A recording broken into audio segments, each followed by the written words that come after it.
So fancy. We did it. Hey, John. How's it going? All right. Did you get your coffee, boys? We did. Okay. A single kid working at like a lakeside cafe, and I can't imagine he's not about to fight for his life in like 35 minutes. Of special note, a lakeside cafe that was 20 feet away from where Aerosmith got their start. That's fun. So you're blaming the kid, not your. I'm blaming Corey. No, it's 100% at my 8:07 Do you want to go get coffee? All right, cool. Cool. Welcome to the 5-0 Morning Show, the obnoxiously early, wicked Dicey show. We're your hosts, Corey, Miles, and Cam. If you're joining us for the first time, be sure to like and subscribe. We just hit 131 subscribers. Next stop, 132. Yeah, we've been stalled out at 131. We've been stalled. No, we gained a follower. We are one. Oh, maybe we did. I don't know. Yeah, I think it was maybe the same. Joining us today for the first time is Corey C. Golf claps. Hello, everyone. On Corey K's feed, because I think they're at a wedding of sorts. Wedding. Who's the wedding for? Our friend Em and Sean. And I'm officiating, so it's gonna be fun. That's awesome. Yeah, glad to hear. Did you take a class? No. What was that, Cameron? Don't you have to take a class? No, they got like married on Monday, so I just get to have fun and talk to people. Nice. Yeah. Nice. All right. So this week we've got a few topics to cover, starting with the new GHB and ending with the points leak that we found this morning somewhere. Maybe true or maybe not true.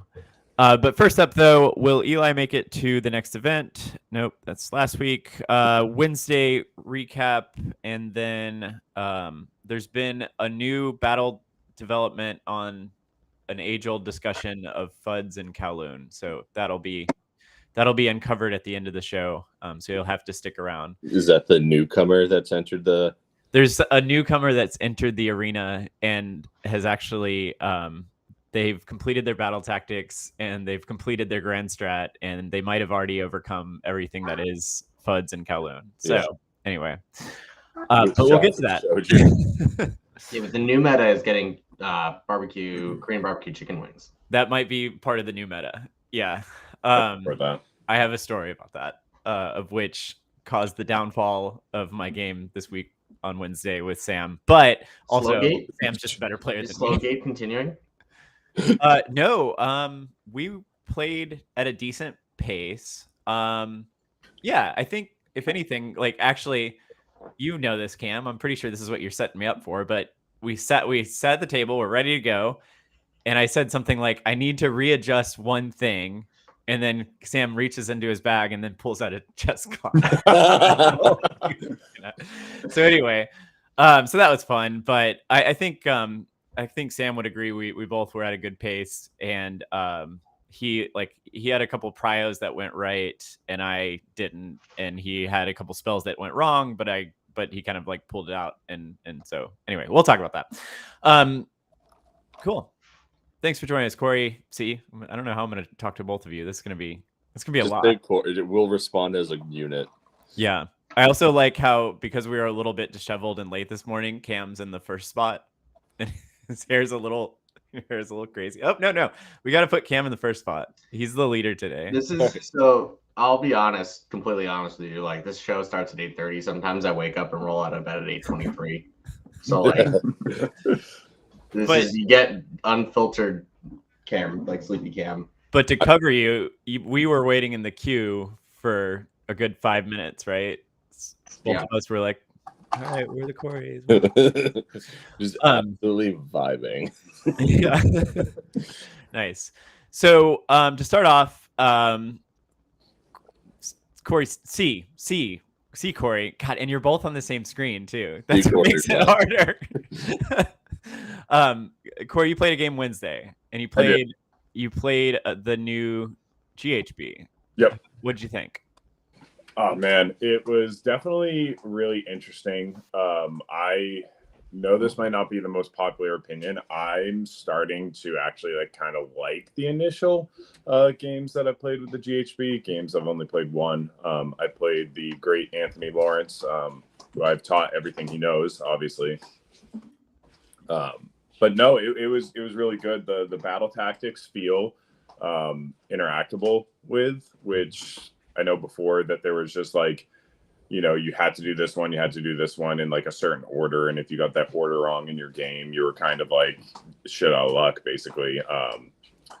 But the battle tactics felt like difficult, but not impossible. Like there was never one that I looked at during the game where I was just like, this is going to be like just out of like I get a battle tactic this turn. There's actually some where during the game, especially like in turn 2, I'm like, man, these 2 battle tactics, I can like basically instant do them right now, but it'll put me so out of position that is it worth it to purposely drop this battle tactic instead of getting these 2 right now? It was a really interesting thought process, especially playing Korn into Slanesh, you know, all about the thematic setups here, but it was pretty good. Did you get to use Primal Dice to fuck with magic, or? I did, but Anthony's Hedonites list doesn't like super rely on any like spell that it's like the Hoarfrost is obviously really good. He was running a bunch of Demonettes, so but he was so far across from me that like he wouldn't have been able to get them in combat. So the Hoarfrost wasn't super needed, and I used my Primal Dice to like put it towards the deny from my Slaughter Priest. So that was pretty cool being able to. I will say with the Primal Dice, though, I think the biggest benefits it's going to be is in armies that like Khorne, like Fire Slayers, something that you're at most really only getting like 1 deny, and if you're getting a deny, it's from like the heroic action. I think you're going to see those armies benefit from Primal Dice more, because I don't think it's the casting ones is really going to come into effect, because any armies that really want to cast like Tzeentch Seraphon or, you know, Soul Blight has so much plus to cast where they're reliably getting their spells off, and or have some way to like get it off with like a 12 that can't be unbound type deal like instantly. I think you're not going to see it on that side. You're going to see it on the side of like the Nullstone and killing wizards and things like that. I think that's where this GHB is going to come. That's so interesting, because I think I was like at the end of the night, I took away like crying in my car on the way home that it would be the opposite. Like because Sam got off, he almost got it off 3 times. He only got it off once, but whatever the spell is that does like 4d6, I don't know, what is that, Hoarfrost or what's the wind, the third one, I forget what it is called. I don't play the game anymore. And he was like, he rolled. Oops, sorry. He rolled like. You should be sorry. You know, he rolled. I'm very sorry. He rolled his like 2 dice, right? And then he was like, "All right, let me add like another one." And then he did another one. And then he did, and by the end of it, it was like, okay, he reached 12. You know, and then that it was like a 15 block of Boingrat Founders, and it evaporated. So Merciless Blizzard. What was Sam playing? Seraphon, Croak. Seraphon. Yeah. So I'm glad to hear that there's safety for people that don't have magic. Because I was just like, because as we all know, I didn't buy Corey's Tzeentch army. And so now I was like, I got no magic, and Hollowheart's dead. It's all bad. It's all bad. I'm falling apart. I don't think Hollowheart's dead yet. I mean, it's probably really good right now if like people are like going nuts on Splash Mortal Wounds. Yeah, I just think like 2 months from now it'll be a whole different faction, is all I'm saying. Or, you know, whatever. It'll be gone. I think 30 days from now it'll be. I think we're going to see a lot of interaction with that is like in the Nullstone artifacts and things like that, especially the dust. I think that the powder, Nullstone powder or whatever it's called, is going to be the more powerful one. Okay. Because Pouch of Null Dust. Because if you start using those Primal Dice, the chance of you getting like a miscast like is going up a lot on that one, because it's just, you know, double 1s, double 2s, double 3s. So that's a way that, you know, if you're, you know, in that turn 2, turn 3 where you really don't want your opponent to get some spells off or basically make them play the game that existed a month ago type deal, you could just say like, all right, the Null Dust is in effect, and they've really got to start to think about using all of those different things. Yeah. That makes sense. Is it bad that like I look at all these like rules for primal dice stuff like this? I'm like, just I don't want to do it. I'm gonna go blind. That's a bad. hard cast spells. Be like, what you gonna do? I think that about a lot of the last GHB. I'm just gonna refer to it as, with like the heroic actions in the second phase. To be fair, they probably are super helpful, but I just ignored them the entire GHB. Yeah. Anthony would probably knock me over the head for that. But anyway, where am I? Is it are the primal dice? Is that up or down on this document? The primal dice is on the first page. Oh, first page. Okay, cool. Primal magic. Yeah. The thing actually in this GHB, I think you're going to see more up. More up. You've got literally the literal first page. There we go. Primal magic. Okay, cool. The biggest impact I see, honestly, in this GHB, like changing armies, like I don't think it's going to touch anything that just straight like doesn't have casting, like Fire Slayer's Corn, anything like that, or anything that like has a lot of casting. I don't think this is really going to like impact a Tzeentch or Seraphon player. They're going to take what they were already taking. Yeah. Where I think you're going to see a lot of changes is in like the armies that have like 1 to 2 bad casters with high casts. So I think like Night Haunt, you're not necessarily going, you're going to have that Guardian of Souls, and if you're taking him Midnight Tome to get an easy battle tactic, but that's like the whole reason you're taking him. But that also just increased, the Guardian of Souls cost to 200 points, and 150 was already steep before. Mm-hmm. So like things like him, Stormcast, Edeneth, stuff that like wasn't necessarily taking a caster to begin with. Yeah, or I didn't have Yeah. If they were, it was a hard choice. Is now like that choice is just significantly harder. Like, is that Mystic Shield actually going to be worth it on my paladins right now? Because if I fail it, I have the potential to drop a battle tactic or just get instantly denied, which that battle tactic is gone, and I could give points because I have my little Knight and Cantor over here type deal.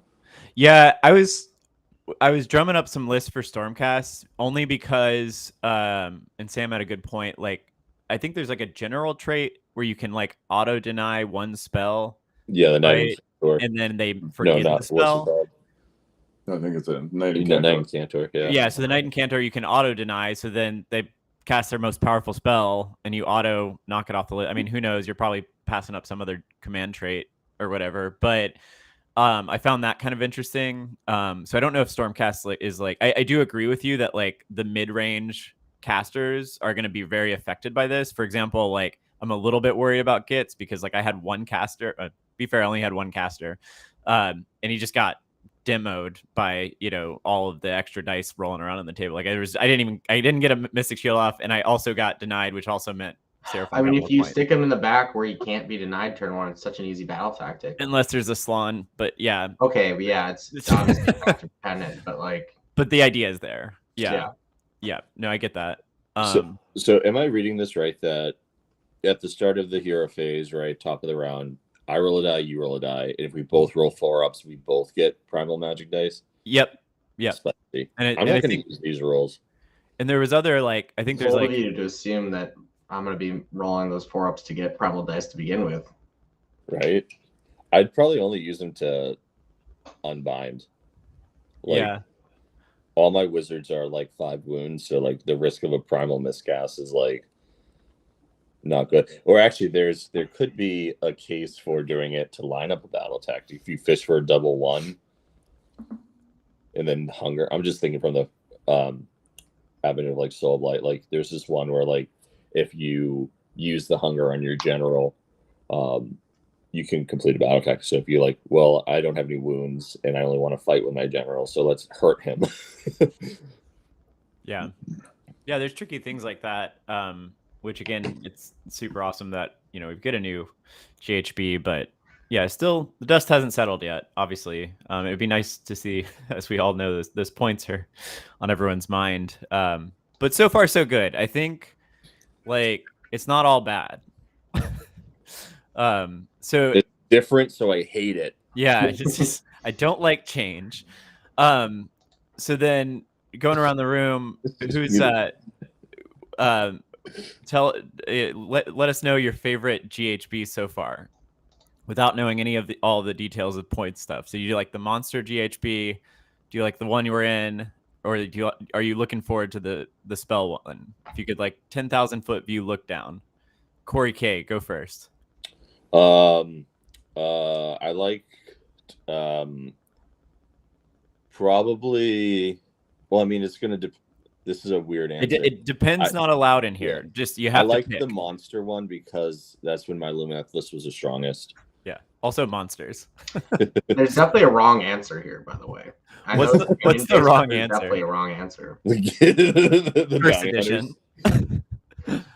Yeah. What is the wrong answer? The bounty hunter one. The second one or whatever. The one before, prior to the one that is currently in effect. Well, that's because you were playing Feck and you were. No, I just think it was bad for the game. Yeah, it just sucks. Just terrible GHB. Might as well just not play the game anymore. I mean, if the GHB hadn't rolled over, that was bad. Yeah. The GHB. Yeah. It's making you come up with very crazy lists out of desperation. I keep hearing of your Judicator lists, and someday we'll meet on the table. Wait, that's this GHB. No, I'm just saying. No, it's the one. I mean, the one you use for Bob's birthday. Yeah, I'm saying that. I'm not. Wait, what? That's this current GHB. Anyway, desperation. That list, by the way. So Sam and I went up to Biddeford this past weekend for a tiny RTT with Oscar was there and Derek was there. Yeah. Jam was there. And that Stormcast shooting list is just pure violence. It's definitely some feels bad. Did you what'd you go?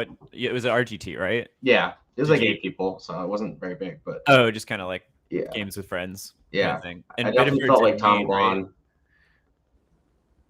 Biddeford's in Maine. Yeah. It's like an hour and a half. It's a little it's a little bit of a drive. That's not bad. No. Yeah, I want to make it up there. Because I think that's like Sam and Jam's friend, right? Or something like that. He owns he owns he owns the Pint and Pond, that little gaming bar. Yeah. So, real quick, to address the question from Jam, right? It's you use it after the spell's cast. So you can see if you have 2 ones. So where this would come into play, where you could still primal miscast is, say you rolled a 6 and a 1, and your opponent rolls to unbind, and they get an 8, right? You could then risk it on that, because I think I'm reading it right. You can choose to use the primal dice at any point in time after you've cast the spell. So, because it says after player casts or unbinds a spell, or after player attempts to dispel an endless spell, they can roll one of their primal magic dice. So I could cast, you could try to dispel, you fail, you roll a primal dice, now you succeed, then I could roll a primal dice and potentially succeed or primal miscast. And where it's going to be really powerful, and where that if I'm reading that right, correct. The adding it after the dispel, I'm not 100% on, but I like where it's going to come into effect, because that the battle tactic that's kind of everyone's saying is an auto win right now. If you use the powder, and let's say you get a 1 and a 2, you now need to roll a primal dice to not drop a battle tactic. Well, if you get another 1 or a 2, you just so yeah, there's definitely a lot of tech with this. That's kind of cool. Yeah, I think where it says after a player attempts to cast or unbind a spell, or after a player attempts to dispel an endless spell, they can roll one of their primal magic dice. Yeah, so you can't roll it after someone's. No, I mean it's after a player attempts to dispel an endless spell. So right, or they can roll or unbind.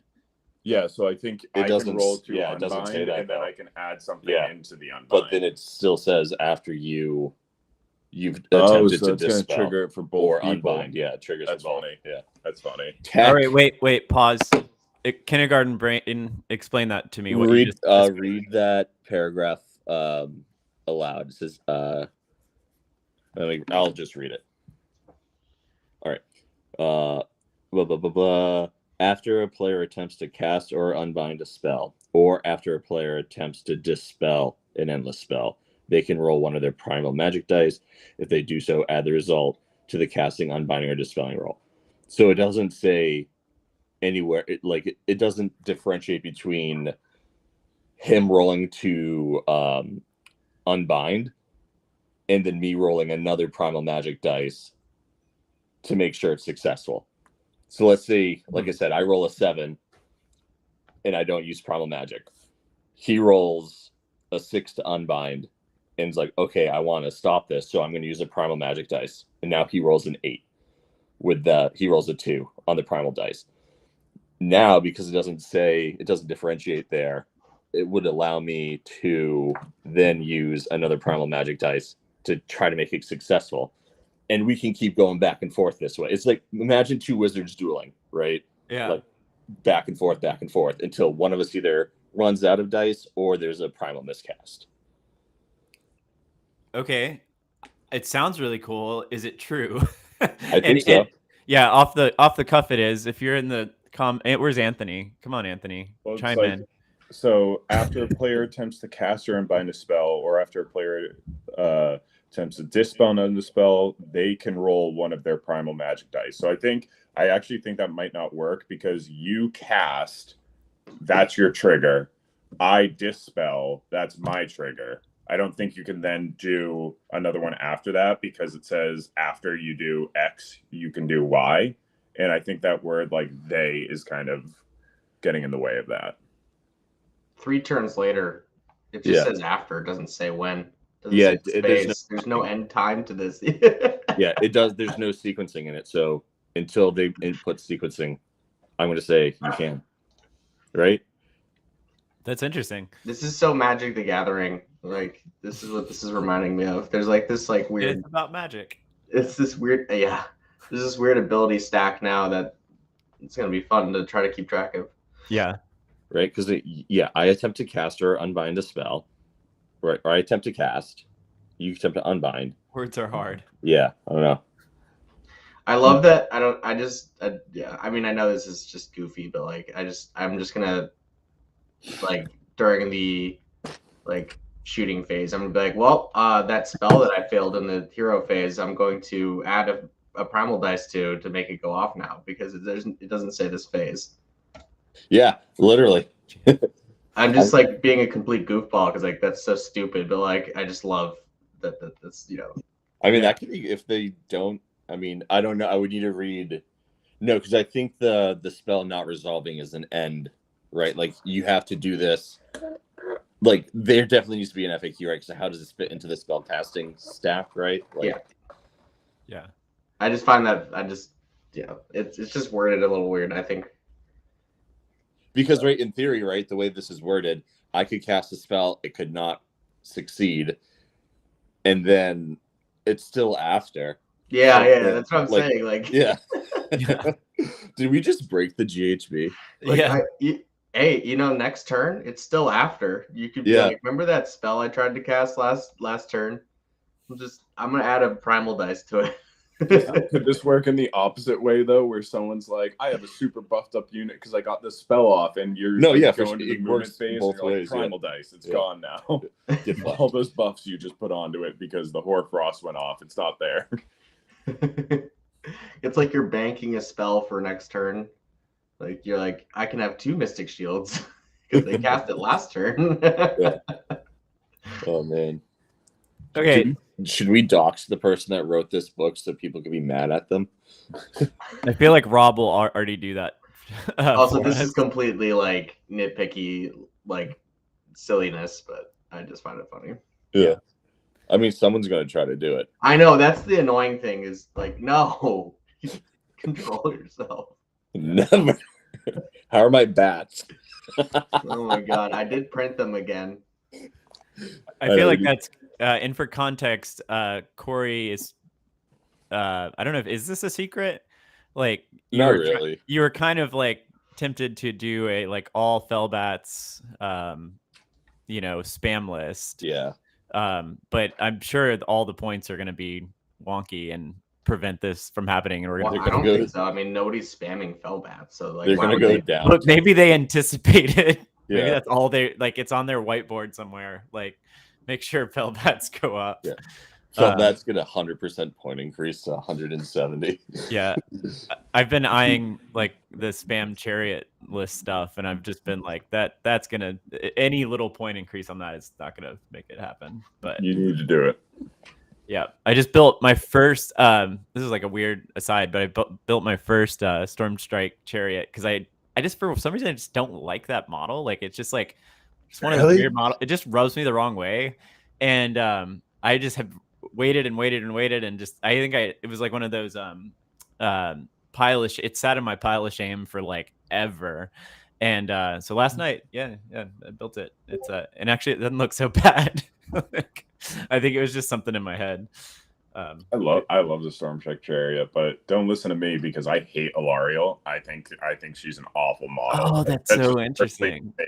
I don't know what it is about it. Like it just rubs me the wrong way. I know I'm in the super minority there. Let's just shit on bad models for the rest of the show. No, I'm just kidding. But and actually Alariel, I do like Alariel, but I think like OBR sometimes rubs me the wrong way. I'm still trying to get my brain around that. But anyway, these bony samurais, brah. I know, but they're kind of like chicken bony. Like that's my thing with them. I want to talk about battle tactics for a little bit. Sure. Can y'all explain to me all of the desecrate your lands and cunning maneuvers that I need to figure out that are right off the bat and the easy ones? Yeah. So intimidate the invaders. That's easy. You just walk out of your territory, right? Yeah, but if you have a lot of things, Mike Flynn, his take on it was like Beast of Chaos. Yeah. You could just start off the board and then just put one thing down and you're out of your territory, and that's a battle tactic, which I find that's kind of cool. It's a little harder with horde armies, which is kind of what I've been leaning into lately. But I could see this being like a pretty you could build towards it. No, you just deploy to say, okay, I know I'm going to go first, so I'm going to jump out of the territory. Yeah, what I like about these battle tactics is there's no like straight easy one for every army. I feel like it's more like each subset of an army is going to have a battle tactic that's like pretty easy. So you've got like intimidate the invaders. That's going to be easy for, like you said, Beast of Chaos, a couple different ones. Yeah. You've got the magic one. That's going to be easy dominance. For certain ones. Well, which one? Wait, magical dominance. Yeah, number 4. This battle tactic, end of your turn. If a friendly wizard casts one or more spells, no, guys. The problem with that one, like magical dom armies don't actually like that one that much because you'd have to deploy everybody out of range, which is going to be rough. I mean, if you are taking top, none of your wizards should be in range of enemy wizards anyways, but that's a hot take. No, I mean, like, not necessarily. I haven't looked at the deployment zones, but like, there's definitely ways. No, I mean, I'm saying that's just like good, like practice. Like if you know you're going top, make sure you're more than 30 away from any wizards so that they don't get unbinds on you. Yeah. But that is, it's like one of those, like, it'll prevent some people from casting 10 spells because they're like, oh, if I get sunbound, I lose my battle tactic. Zach just wrote something big. There's a lot of words, and I don't read words. I think Corey's probably right. They indicates that the players reset a roll. For example, after player rolls to cast, they may add dice, or after a player rolls to unbind, they add.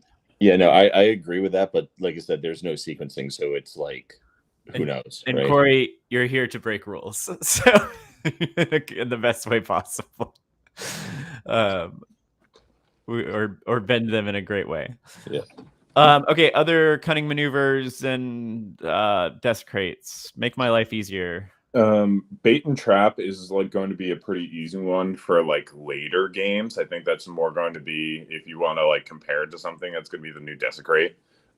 Just retreat with 2, charge with 2. Most armies are going to have some form of doing that pretty easily. I feel like Ideneth has a battle tactic like that, and I always found it hard because you have to retreat. You got to be in the damn mix of it. And that's no. I think you need to do it in a tide too, maybe. it might require. Maybe that was why it was always hard to do.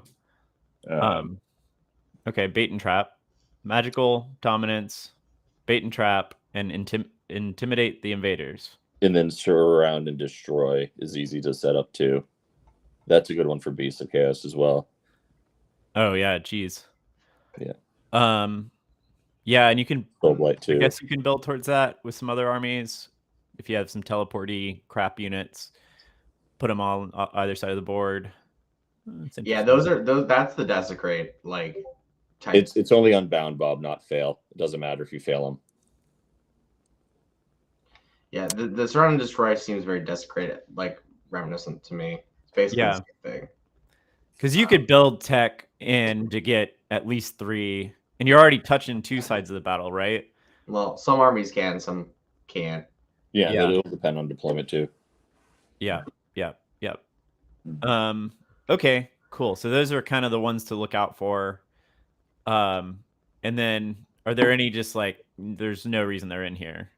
What's the worst one? I mean, I feel like the endless expropriation, there's a lot going on there. The reprisal, like that's fucking stupid. Because you have to yeet your general, get it killed, and then kill the unit that destroyed them. It's like, yeah, get fucked. It's a good counter one because generals get caught out, you know. But you have to. Yeah. It's like eye for an eye, but like the one time it's worse. Yeah, it's worse. I was talking to Anthony about this, but I mean, I think it's very obvious. I mean, it seems obvious that there's gonna be more incarnates, right? They wrote a whole battle tactic toward incarnate, like release the incarnates, right? I mean, when they first brought out Kronspine, they were like, "There's gonna be a lot of incarnates," and it's been years. There's just been nothing. There allegedly there's gonna be another incarnate in this book. We're gonna see one. I just feel like they need more than one. I feel like that'd be kind of shit to do just 2. Like, I don't know. Well, so the last one was the Gur one, right? So we're technically in a different place, right? No, we're still in Gur. We're just in a different part of Gur. Oh. Just always in Gur. Yeah. God damn it. Gur for life. Get us out of here. Get us out of here. I hate it here. Ice incarnate. Yeah, Bob, you do it turn 1 when you're not in range to be unbound. That's the big brain play. Or you just cast 1 with 1 wizard that's not in range to be unbound. It's situational, but it's easy to set up, is what we're saying. Yeah, like Night Haunt's gonna love that tactic. Yeah. Just being able to be like, there's a what is it? The Vault of Souls here now, and you can't do anything about it. So I get a battle tactic and good luck. Yeah. What's the cast on? 22. Cool. Vault of Souls, I think it's a high one. It might be like 7 or 8, maybe. I could be making that up. It could be 5, but yeah, because you're gonna want to. Well, if you only have 1 cast, it's gonna want to be like a Mystic Shield or something. Well, they have Night Haunt. You don't need to do Mystic Shield, but also they have the Midnight Tome. So it casts on a 12 and it can't be unbound. That's where they're. Oh, I see what you're saying. Gotcha. Yeah, and it counts as a 12 for what that matters. So. Yeah. All right, backing up to Grand Strats. Give me the take with theirs. Oh, they suck. They're not good. Yeah. It's probably the worst part of this book are these Grand Strats. Really? Yeah. Control the Nexus. When the battle ends, you complete this grand strategy if 2 or more friendly wizards are wholly within. Ooh, that's rough. 6 inches center of the battlefield. That's real rough. Yeah, the way I look at that is like picture an army that's going to have like two wizards like reliably. So you've got the Slaves of Darkness. Yeah. Think about needing to put your sorcerer lords out of position that much that they are at the center of the board. I need to look at the mission stuff, but I don't think. I mean, with them, you really want to always be within 12 or 18 anyways of your shit. So maybe I just play armies that I also want to be within 12 or 18 inches of them. So. Spellcasting Savant. When the battle ends, you complete this current strat. If the model picked to be a general is in big word that I still haven't figured out yet, Locus, and that unit has not been slain. That one's okay, but still, it's like, so you're going to be on a 9 wound or less hero. 3 point, yeah. Yeah, now there's no more like shooting protection. So like that's like if you have any shooting, someone just goes die, motherfucker. Yeah. Okay, so that's doable. There's like I'm thinking of tech where you can't see the general within 12 inches and stuff like that. But Crew boys stocks. Crew boys stocks up. Cam, it's your time. I do think we should do like I think it's in the chat. It's like the betting pool on the gut rippers. Anyway, Bear and Icecape, when the battle ends, you complete this grand strat. If all enemy units have artifacts of power are destroyed, and there are no enemy units within 6 inches of the center of the battlefield.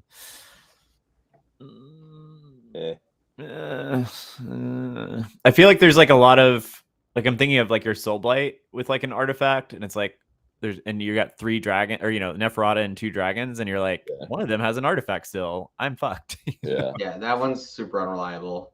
Yeah. You missed one as well. Slaughter of Sorcery. No wizards left alive on the field. Oh, did I skip one? Just no, not even yours. Yeah. Oh wow. Yeah. Ooh. I don't like it. Corn likes this. Although maybe Corn would really like that.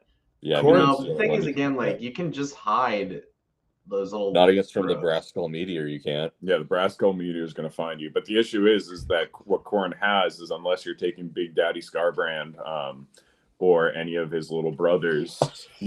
As a you this morning, I'm struggling to find a damage dealer in Corn. Well, my brother. with a caveat of I don't want to play Scarbrand. One, because I just don't want to.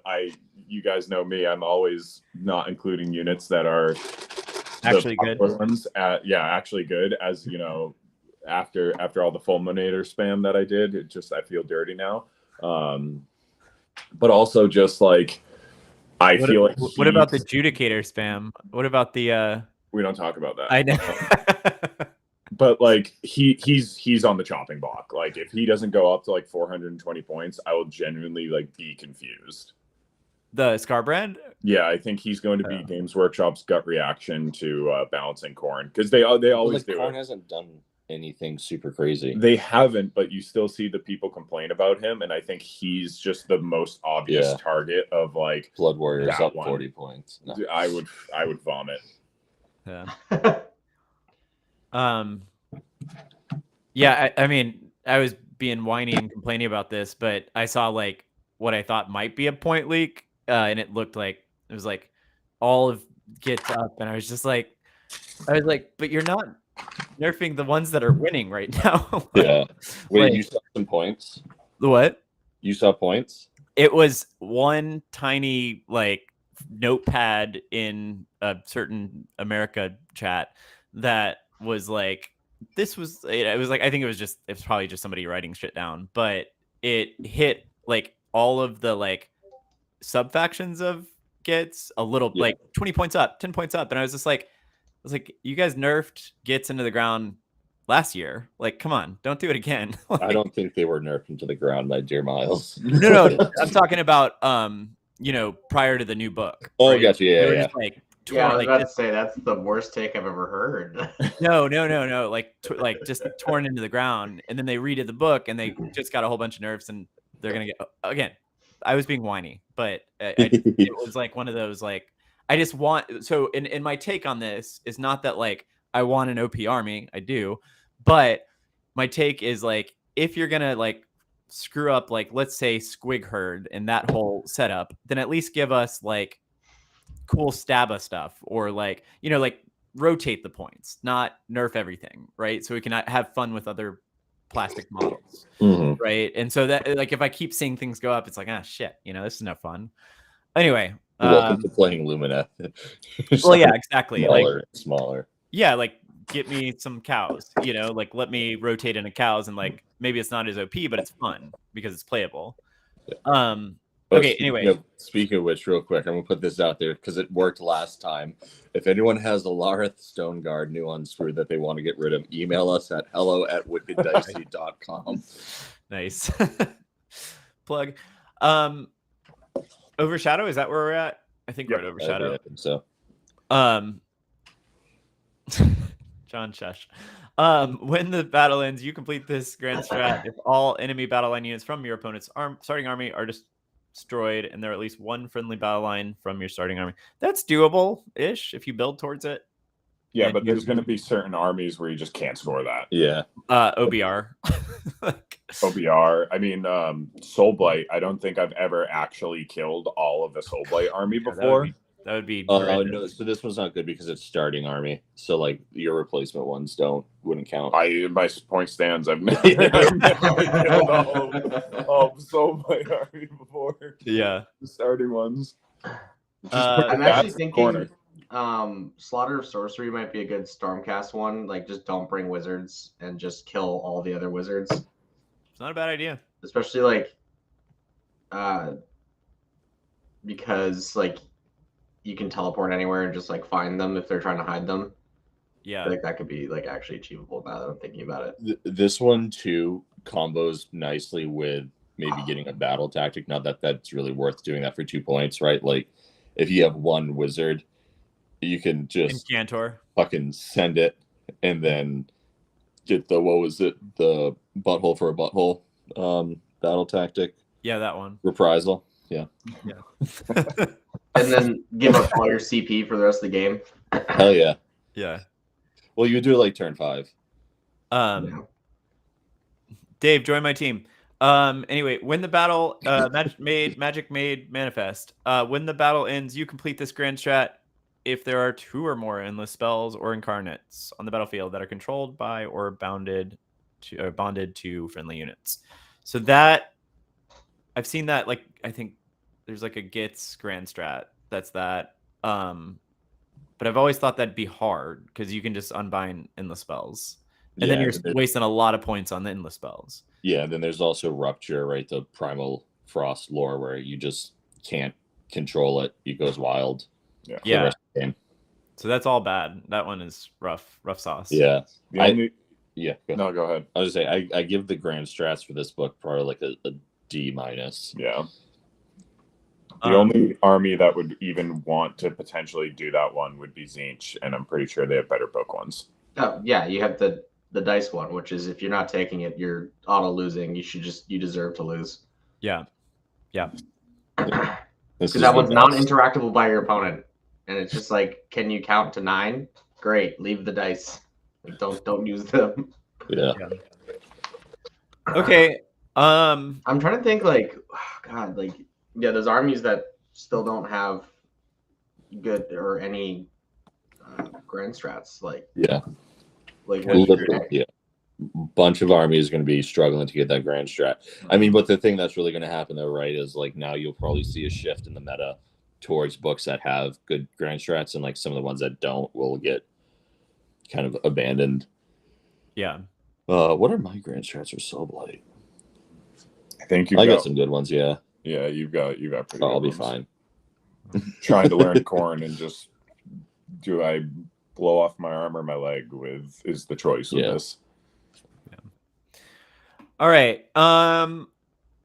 Okay, I've got to kind of get back to the real world here soon, and I feel like we've reached a good pause point. But before we leave, I did promise that we would talk about the battle between Fuds and Kowloon. But basically, if you haven't figured it out yet, we are at KBB. Is that what it is? K-Town barbecue, and apparently, like, the lady like loves us now. Like 2-1 beers. Yeah, it was Anthony, Sam, and I were just sitting there, and we each have a beer. We drink our beer, and she asks, "Do you want another one?" We get another one, and she just gives us 2 each. We're dropping a lot of money over there now. Yeah, we bring like 6 people on every Wednesday. It's just like tons of business. Yeah. And which is really funny because I think Corey, we were in there a couple of times and we were like, "You need like a small menu," and they were like, "No, never." And they were like, kind of like didn't want to deal with us, and now they're just like, she took a shot with us. She just like, "Thank you." And I was like, "What is happening?" Yeah. So anyway, needless to say, my Thursday was a little rough. I mean, yeah, my play has only improved since we started going there. Yeah, but it was great. She was like super happy to see us. And now, until we get tired of the amazing wings, which inevitably will happen. There's other stuff there. There's like ramen and stuff. The ramen, yeah. I want tater tots. ramen's actually fairly good. Considering The Yeah. octopus balls were great. Balls. Yeah, a lot of balls. The octopus balls. Octopus balls. Octopus tentacle It's a pretty testicles. loaded term. Yes, please. Cool. All All right. Thanks for joining us, everybody, for another edition of the Wicked Dicey the 5-0 morning show. We get everything perfectly right here. And Korey and Corey, have fun at your wedding. And Corey, I didn't realize what I just said there. I'm glad you're getting married. I'm glad there's news. You said what you said on that front. But also, our lovely lake house. Yeah, and you're and Cameron, grab some coffee, and I'll see all of you lovely folks later. So cheers.